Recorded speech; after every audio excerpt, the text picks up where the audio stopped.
حضرات، آپ سن رہے ہیں Razvi network international Islamic website بفیض روحانی حضور علامہ و مولانا الحاج الشاہ حسین احمد رضوی رحمت اللہ علیہ۔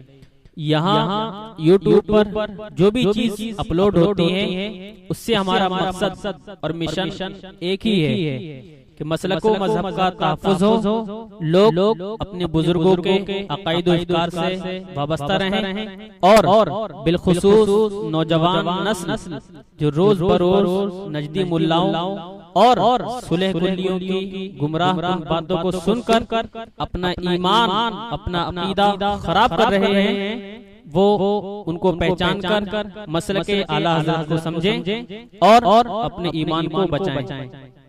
اگر آپ حضرات بھی اپنے یہاں کی کوئی کانفرنس، جلسہ، کوئی پروگرام رضوی نیٹ ورک پر اپلوڈ کروانا چاہتے ہیں تو رضوی نیٹ ورک کے بانی جناب الحاج شیخ سجاد حسین رضوی سے رابطہ قائم کریں۔ What's app number 7857874416۔ مالک کونین ہے گو پاس کچھ رکھتے نہیں، مالک کونین ہے گو پاس کچھ رکھتے نہیں، دو جہاں کی نعمتیں ہیں ان کے خالی ہاتھ میں۔ سبحان اللہ سبحان اللہ۔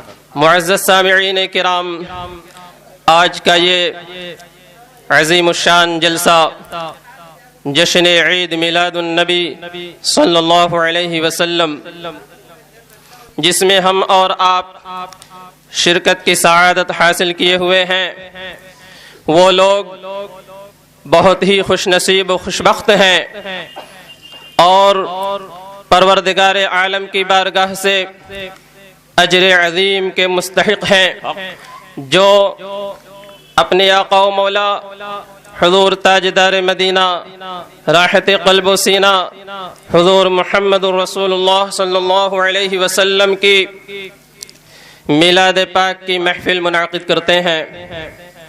حاضرین محترم، یہ جو ہم اور آپ میلاد پاک کی محفل کا انعقاد کرتے ہیں اور اس موقع پر اہتمام کرتے ہیں، دعوت طعام کا اہتمام کرتے ہیں، تبرکات تقسیم کرنے کا اہتمام کرتے ہیں، اور خوشی اور مسرت کا اظہار جو کرتے ہیں، اور یہ سارے جو اعمال ہم کرتے ہیں، یہ کوئی 100 سالہ 200 سالہ پرانا سلسلہ نہیں ہے، بلکہ یہ ہمیشہ سے اہل اسلام کا عمل رہا ہے اور ہمیشہ سے اہل اسلام کا یہی طریقہ رہا ہے۔ یہ میں خوش فہمی میں نہیں کہہ رہا ہوں، بلکہ اگر تاریخ کی کتابوں کا مطالعہ کیا جائے تو ہم پر یہ بات روشن ہو جائے گی کہ یہ طریقہ اہل اسلام کا ہمیشہ سے رہا ہے۔ ایک دو حوالے آپ کے سامنے پیش کر کے میں آگے بڑھنا چاہتا ہوں۔ شارح بخاری امام قسطلانی رحمت اللہ تعالی علیہ، جن کا سن وفات سن 923 ہجری ہے، آج سے تقریباً 400-500 سال پہلے کے وہ محدث گزرے ہیں جنہوں نے بخاری شریف کی شرح لکھی ہے اور بخاری شریف کے ایک ایک حرف کی جنہوں نے تشریح کی ہے۔ وہ شارح بخاری امام قسطلانی رحمت اللہ تعالی علیہ مواہب اللدنیہ شریف میں لکھتے ہیں کہ لا زال اہل الاسلام یحتفلون بشہر مولد النبی صلی اللہ علیہ وسلم ويعملون الولائم ويظهرون السرور، ومما جرب من خاصه أنه أمان في ذلك العام وبشرى عاجلة بنيل البغية والمرام۔ حضرت امام قسطلانی رحمت اللہ تعالی علیہ فرماتے ہیں لا زال اہل الاسلام، لا زال کا معنی ہوتا ہے ہمیشہ سے، برابر۔ اگر کہا جائے کہ بارش چند روز سے مسلسل ہو رہی ہے تو تو عربی میں اس کو لا زال سے تعبیر کیا جائے گا، جو کام ہمیشہ سے ہو رہا ہو، جو کام برابر ہو رہا ہو، مسلسل ہو رہا ہو، اس کو لا زال سے تعبیر کرتے ہیں۔ لا زال اہل الاسلامی یعنی ہمیشہ سے اہل اسلام کا یہ طریقہ رہا ہے کہ وہ نبی کونین صلی اللہ علیہ وسلم کی میلاد کی محفل پورے مہینے میں منعقد کیا کرتے تھے، سبحان اللہ سبحان اللہ۔ اور میلاد پاک کی محفل منعقد کر کے کیا کرتے تھے؟ وَيَعْمَلُونَ الْوَلَائِمِ، اور ولائم جمع ہے ولیمہ کی۔ ولیمہ اپنے عام معنی میں یہ ہے اس کا معنی کہ وہ کھانا جو خوشی کے موقع پر بنایا جاتا ہے اس کو ولیمہ کہا جاتا ہے۔ یہی وجہ ہے کہ شادی کے موقع پر جو گھر میں کھانا بنتا ہے اور مہمانوں کو بلایا جاتا ہے، مہمان اس کو کھاتے ہیں، اس کو ولیمہ کہا جاتا ہے، اس کو دعوت ولیمہ کہا جاتا ہے۔ تو ولیمہ یہ خوشی پر جو کھانا پکایا جاتا ہے اس کو ولیمہ کہا جاتا ہے۔ تو حضرت امام قسطلانی فرماتے ہیں کہ لوگ میلاد پاک کی محفل منعقد کرتے چلے آ رہے ہیں اور نبی پاک صلی اللہ علیہ وسلم کی میلاد کی محفل کا انعقاد کر کے دعوت کا اہتمام کرتے چلے آ رہے ہیں۔ لوگ دعوت کا اہتمام کیا کرتے تھے، مہمانوں کو بلا کر کھلایا کرتے تھے۔ یہ بھی عمل ہمیشہ سے اہل اسلام کا ہوتا چلا آ رہا ہے۔ اور آگے فرماتے ہیں وَيُظْهِرُونَ السُّرُورَ، اور میلاد پاک کی محفل کا انعقاد کیا کرتے تھے، دعوت ولیمہ کیا کرتے تھے، اور کیا کیا کرتے تھے؟ خوشی کا اظہار کیا کرتے تھے۔ اس مبارک مہینے میں سبحان اللہ۔ جیسے ہی وہ ربیع الاول شریف کا چاند دیکھتے ان کے چہروں سے خوشی اور مسرت کے آثار نمودار ہو جایا کرتے تھے، وہ خوشیوں کا اظہار کیا کرتے تھے۔ اور امام قسطلانی رحمت اللہ تعالی علیہ ایک نسخہ یہ دے رہے ہیں، تمام مسلمانوں کو یہ نسخہ دے رہے ہیں۔ آج ہر مسلمان بے چین نظر آ رہا ہے، چین و سکون اس کا چھن چکا ہے، ہر انسان بے سکون اور بے چین نظر آ رہا ہے، اور ہر طرف بے اطمینانی ہے، اور ہر طرف امن و امان اٹھ چکا ہے۔ وہ فرماتے ہیں کہ اگر مسلمان یہ چاہتا ہے کہ اس کا پورا سال امن و امان سے گزرے تو آپ فرماتے ہیں مما جرب من خاص ہی، یعنی اس کے خاص فوائد میں سے جو تجربہ کیا گیا ہے وہ یہ ہے کہ جس گھر میں میلاد کی محفل منعقد ہوتی ہے، جس محلے میں میلاد کی محفل منعقد ہوتی ہے، جس شہر میں میلاد کی محفل منعقد ہوتی ہے، ان کا پورا سال امن و امان کے ساتھ گزرتا ہے۔ سبحان اللہ سبحان اللہ، حق۔ تو میرے بزرگوں اور دوستوں، اگر ہم اور آپ یہ چاہتے ہیں کہ ہمارا گھر حفظ و امان میں رہے، ہمارا محلہ حفظ و امان میں رہے، پروردگار عالم کے حفظ و امان میں رہے، تو ہمیں چاہیے کہ اپنے گھر نبی کونین صلی اللہ علیہ وسلم کی میلاد کی محفل سجائیں، دعوت طعام کا اہتمام کریں۔ اور ایک اور نسخہ دیے جا رہے ہیں۔ آج انسان پریشان نظر آ رہا ہے، اس کی بہت ساری ایسی ضروریات ہیں، بہت ساری ایسی ضرورتیں ہیں جو پوری نہیں ہوتی ہیں، بہت ساری ایسی حاجتیں ہیں جو پوری نہیں ہو رہی ہیں، اور جس کے لیے وہ در در بھٹک رہا ہے، کبھی یہاں جاتا ہے کبھی وہاں جاتا ہے، دواؤں کا استعمال کر رہا ہے، لیکن اس کی حاجت اور اس کا مقصد پورا نہیں ہو رہا ہے۔ امام قسطلانی فرماتے ہیں کہ جو میلاد پاک کی محفل منعقد کرتے ہیں ان کے لیے یہ خوشخبری ہے کہ ان کی ہر آرزو اور ہر تمنا بہت ہی جلد پوری ہو جایا کرتی ہے۔ سبحان اللہ۔ جو جس مقصد سے میلاد پاک کی محفل منعقد کرتا ہے اس کا وہ مقصد بہت ہی جلد حل ہو جایا کرتا ہے، بہت ہی جلد پورا ہو جایا کرتا ہے۔ تو میرے بزرگوں اور دوستوں، ان کلمات سے یہ بات اچھی طرح ظاہر ہو جا رہی ہے اور یہ بات اچھی طرح ثابت ہو گئی ہے کہ ہمیشہ سے اہل اسلام کا یہ عمل رہا ہے۔ اور سنیے، حضرت امام محدث ابن جوزی رحمۃ اللہ تعالی علیہ ہیں، جن کا سن وفات سن 579 ہجری ہے۔ آپ تقریباً آج سے 900 سال پہلے کے محدث گزرے ہیں۔ انہوں نے میلاد پاک کی موضوع پر ایک کتاب لکھی ہے اور اپنی کتاب کا نام رکھا ہے بیان المیلاد النبوی صلی اللہ علیہ وسلم۔ وہ بھی اپنی اس کتاب میں لکھتے ہیں، آج ہمارے سامنے یہ بات پیش کی جاتی ہے، ہمارے نوجوانوں کے موبائلوں پر ان پر میسج بھیجا جاتا ہے کہ آج مکہ اور مدینے میں میلاد نہیں منایا جاتا، وہاں سے اسلام پھیلا ہے، پھر تم لوگ میلاد کی محفل کیوں منعقد کرتے ہو، کیوں جشن عید میلاد النبی مناتے ہو؟ تو میرے بزرگوں اور دوستوں، میں بتانا یہ چاہ رہا ہوں، محدث ابن جوزی رحمۃ اللہ تعالی علیہ ہیں، اپنی اس کتاب میں لکھتے ہیں کہ لا زال اہل الحرمین والشریفین الشریفین والمصر والشام وسائر بلاد العرب من المشرق الى المغرب يحتفلون بمولد النبی صلی اللہ علیہ وسلم۔ امام ابن جوزی رحمۃ اللہ تعالی علیہ فرماتے ہیں کہ ہمیشہ سے حرمین شریفین یعنی مکہ شریف میں بھی اور مدینہ شریف میں بھی بسنے والے مسلمان اور مصر میں بسنے والے مسلمان، شام میں رہنے والے مسلمان اور پورے بلاد عرب میں بسنے والے مسلمان، مشرق سے لے کر مغرب تک پوری دنیا اسلام میں بسنے والے مسلمانوں کا ہمیشہ سے یہ طریقہ رہا ہے کہ وہ نبی پاک صلی اللہ علیہ وسلم کی میلاد کی محفل منعقد کرتے چلے آ رہے ہیں۔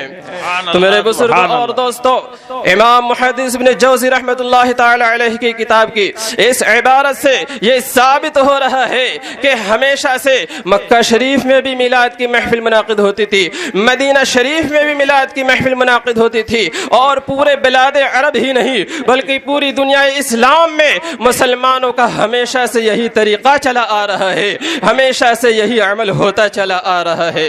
میرے بزرگوں اور دوستوں، دور مت جائیے، حضرت شاہ ولی اللہ محدث دہلوی رحمۃ اللہ تعالی علیہ، جن کا سن وفات سن 1174 ہجری ہے، جو آج سے تقریباً 300 سال پہلے کے محدث گزرے ہیں، بہت بڑے اللہ کے ولی گزرے ہیں۔ وہ اپنا واقعہ بیان کرتے ہیں، وہ لکھتے ہیں کہ میں ایک مرتبہ میلاد شریف کے مہینے میں یعنی ربیع الاول شریف کے مہینے میں مکہ مکرمہ گیا، اور وہاں میں اس گھر میں گیا جس مقدس گھر میں نبی کونین صلی اللہ علیہ وسلم کی ولادت باسعادت ہوئی تھی، یعنی اس زمانے تک آپ کا وہ مقدس گھر موجود تھا اور اس گھر میں لوگ حاضر ہوا کرتے تھے اور نبی پاک صلی اللہ علیہ وسلم کی میلاد کی محفل منعقد کیا کرتے تھے۔ امام ولی اللہ محدث دہلوی رحمۃ اللہ تعالی علیہ بیان فرماتے ہیں کہ میں جب اس گھر میں پہنچا تو دیکھا کہ وہاں لوگ بیٹھے ہوئے ہیں اور نبی کونین صلی اللہ علیہ وسلم کی میلاد کی محفل منعقد کیے ہوئے ہیں اور ان واقعات کو بیان کر رہے ہیں، ان ارہاسات کو بیان کر رہے ہیں، ان مشاہدات کو بیان کر رہے ہیں جو اللہ تبارک و تعالی کی جانب سے جو نشانیاں ظاہر ہوئیں، جو واقعات ظاہر ہوئے، جو مشاہدات ظاہر ہوئے، ان سب کو وہ لوگ بیان کر رہے ہیں اور وَيُصَلُّونَ عَلَى النَّبِيِّ صلی اللہ علیہ وسلم، نبی کریم صلی اللہ علیہ وسلم پر درود و سلام بھی پڑھ رہے ہیں۔ اور امام ولی اللہ محدث دہلوی رحمۃ اللہ تعالی علیہ پھر اپنے علم نبوت کو ظاہر فرماتے ہوئے ایک بات بیان فرماتے ہیں کہ میں نے اپنے علم باطنی کی طرف جب توجہ کی اور کشف کی طرف جب توجہ کی اور میں نے اپنے کشف سے دیکھا کہ اس محفل پاک میں فرشتوں کا ہجوم تھا اور فرشتوں کے نور سے وہ مجلس منور تھی، اور آپ فرماتے فرماتے ہیں کہ صرف فرشتوں کا ہی نور نہیں تھا، وہاں پہ اللہ رب العزت کے انوار کی برسات بھی ہو رہی تھی۔ وہاں پر میں نے دیکھا کہ فرشتوں کا نور اور اللہ رب العزت کے انوار کے نور کا اختلاط میں نے وہاں پر دیکھا کہ وہ دونوں نور کو میں نے اپنے علم ولایت سے دیکھا۔ تو میرے بزرگوں اور دوستوں، حضرت شاہ ولی اللہ محدث دہلوی رحمت اللہ تعالی علیہ بیان فرماتے ہیں کہ میں نے اس گھر میں میلاد پاک کی محفل جس گھر میں منعقد ہوئی تھی، میں اس گھر میں گیا۔ آج اگر حجاج کرام سے پوچھا جائے کہ کیا تم لوگوں نے وہ گھر دیکھا ہے یا اس گھر کی زیارت کی ہے، تو وہ کہیں گے کہ نہیں۔ کیوں؟ اس لیے کہ آج وہاں وہ گھر ہٹا دیا گیا ہے اور اس کی جگہ پر ایک لائبریری قائم کر دی گئی ہے اور وہاں پر لوگوں کو جانے کی پابندی لگا دی گئی ہے، وہاں پر محفل میلاد کی پابندی لگا دی گئی ہے۔ تو میرے بزرگوں اور دوستوں، اب آپ خود غور و فکر کر سکتے ہیں کہ ہمیشہ سے امت مسلمہ کا جو عمل رہا ہے، 1300 سال سے امت مسلمہ کا جس پر عمل رہا ہے اور آج چند سالوں سے اس پر پابندی لگ گئی ہے، تو جو عمل 1300 سال سے ہو رہا ہے وہ بدعت ہے یا جو عمل چند سالوں سے ہو رہا ہے وہ بدعت ہے۔ تو میرے بزرگوں اور دوستوں، یہ محفل میلاد کا انعقاد کرنا یہ ہمارا حق ہے اور ہم اس کو ضرور اس کا انعقاد کریں اور نبی کونین صلی اللہ علیہ وسلم کی میلاد کی خوشی منائیں، کیونکہ ہمیشہ سے یہی اہل اسلام کا طریقہ رہا ہے کہ وہ خوشیاں بھی مناتے تھے۔ تو میرے بزرگوں اور دوستوں، آپ یقیناً خوشیاں منائیں، خوشی کا اظہار کریں، جلوس نکال کر خوشی منائیں، جھنڈے لگا کر خوشی منائیں، گلی اور کوچوں کو سجا کر خوشی منائیں، اپنے گھروں کو سجا کر خوشی منائیں، لیکن ساتھ ہی ساتھ یہ بھی یاد رکھیں کہ نبی کونین صلی اللہ علیہ وسلم کی اس دنیا میں تشریف آوری ہوئی ہے تو کیوں ہوئی ہے؟ آپ خالی ہاتھ نہیں آئے ہیں، بلکہ اللہ رب العزت کی بارگاہ سے بہت کچھ لے کر آئے ہیں، اور آپ بہت کچھ لے کر آئے ہیں۔ ان میں کیا ہے؟ آپ ایمان لے کر آئے ہیں، آپ اسلام لے کر آئے ہیں، آپ قرآن لے کر آئے ہیں، آپ دین لے کر آئے ہیں، ارکان اسلام نماز لے کر آئے ہیں، روزہ لے کر آئے ہیں، حج اور زکوٰۃ لے کر آئے ہیں، نیک اعمال لے کر آئے ہیں، نیک کردار لے کر آئے ہیں۔ تو ہمارے آقا و مولا صلی اللہ علیہ وسلم جو یہ ساری چیزیں اپنے رب کے پاس سے لے کر کے آئے ہیں، اور اللہ رب العزت نے ارشاد فرما دیا ہے انا اعطیناک الکوثر، یعنی اے میرے حبیب ہم نے تم کو ہر خیر و خوبی عطا فرما دی ہے، ہر بھلائی عطا فرما دی ہے۔ کوثر کی تفسیر میں علماء کرام نے بہت ساری چیزوں کو بیان کیا ہے، اس میں آپ کا علم بھی ہے، خوبی بھی ہے، اور آپ کے کثرت امت بھی ہے، کثرت معجزات بھی ہیں، آپ کے فضائل بھی ہیں، آپ کے خصائص بھی ہیں، آپ کے شمائل بھی ہیں۔ یہ تمام چیزیں اللہ رب العزت نے آپ کو عطا فرما دی ہیں۔ تو اللہ رب العزت نے یہ ساری چیزیں جب آپ کو عطا فرما دی ہیں تو ساتھ ہی ساتھ یہ بھی فرما دیا ہے وَأَمَّا السَّائِلَ فَلَا تَنْهَرْ، اے میرے حبیب جو بھی سائل تیرے در پر آئے وہ خالی نہ جائے، جو سوال لے کر آئے، جو سائل آئے، جس قسم کا سوال لے کر آئے وہ کبھی خالی نہ جائے، ان کو جھڑکنا نہیں، ان کو خالی نہ لوٹانا۔ تو نبی کونین صلی اللہ علیہ وسلم کو رب کی طرف سے یہ حکم ہے، اور ہم غلاموں کو اور ہمیں رب کی طرف سے کیا حکم ہے؟ اللہ رب العزت ارشاد فرماتا ہے وَمَا آتَاكُمُ الرَّسُولُ فَخُذُوهُ، کہ رسول جو کچھ تمہیں عطا کریں اسے لو۔ سبحان اللہ، میرے رسول، میرے نبی جو کچھ تمہیں عطا کریں اسے لو۔ تو میرے بزرگوں اور دوستوں، اس آیے کریمہ میں بالکل آسان الفاظ ہیں اور آسان سا اس کا ترجمہ ہے، ہر شخص اس کو آسانی کے ساتھ سمجھ رہا ہے۔ تو اس آیے کریمہ کے اتنے جملے سے یہ بات تو ثابت ہو رہی ہے کہ نبی عطا فرما سکتے ہیں، نبی دے سکتے ہیں، نبی عطا فرما سکتے ہیں۔ اللہ نے اپنے نبی کو اختیار دیا ہے، نبی با اختیار ہیں،